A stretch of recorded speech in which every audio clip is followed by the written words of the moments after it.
ನಿಮ್ಮನ್ನ ಕೇಳಕ್ ಬಯಸೋದು, ಮುಲ್ಲಾನಿಗೂ ನೀಟ್ ಎಕ್ಸಾಮ್ಗೂ ಏನ್ ಸಂಬಂಧ? ಎದೆ ಹೇಳಿದ್ರೆ 3 ಅಕ್ಷರ ಬರಲ್ಲ, ಆತ ಬಂದು ನೀಟ್ ವಿರುದ್ಧ ಹೋರಾಟ ಅಂತೆ. सीटी रवि का गुजारा आजकल सिर्फ मुल्ला के नाम पर है। आदाब नाजरीन, मिली डिश में आपका इस्तकबाल है। मैं आपका मेजबान सैयद मुइन। मुल्ला का नीट एग्जाम से क्या ताल्लुक?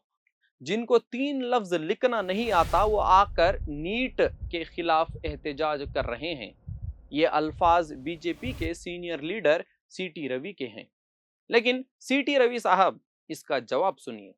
मुल्ला का सिर्फ नीट से ही नहीं बल्कि हिंदुस्तान की हर उस चीज से ताल्लुक है जो इस मुल्क की तरक्की, तालीम और जमहूरियत से जुड़ी हुई है, क्योंकि इस मुल्क की आज़ादी के लिए हजारों मुसलमानों ने भी कुर्बानियां दी, खून बहाया और अंग्रेजों के खिलाफ लड़ाई लड़ी। आप दूसरों की तालीम पर सवाल उठाने से पहले तारीख पढ़कर आइए। अगर किसी को दोबारा स्कूल जाने की जरूरत है तो वो सीटी रवि को है। और जिस मुल्ला को आप हर बात में निशाना बनाते हैं, उसी मुल्ला और मुसलमानों की विरासत से जुड़े ताजमहल, कुतुब मीनार और लाल किला जैसी इतिहासी मकामात पर पूरा मुल्क फख्र करता है।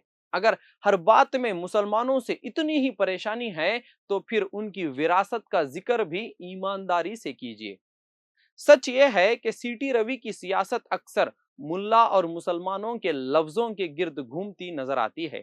असली अवामी मसाइल पर बात करने के बजाय बार बार मजहबी मुद्दों को उठाना किसी भी जिम्मेदार सियासत का बदल नहीं हो सकता। और अगर आप हर बात में क्या ताल्लुक पूछते हैं तो फिर कुछ सवाल हम भी पूछते हैं।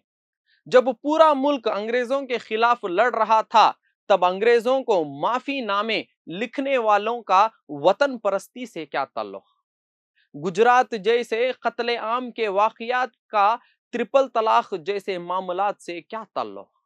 चिकमंगलुरु के एक मवाली का वक्फ बोर्ड की जायदाद की हिफाजत से क्या ताल्लुक? बिल्किस बानो के केस के दोषियों को हार पहनाकर जश्न मनाने वालों का मुस्लिम पर्सनल लॉ बोर्ड से क्या ताल्लुक?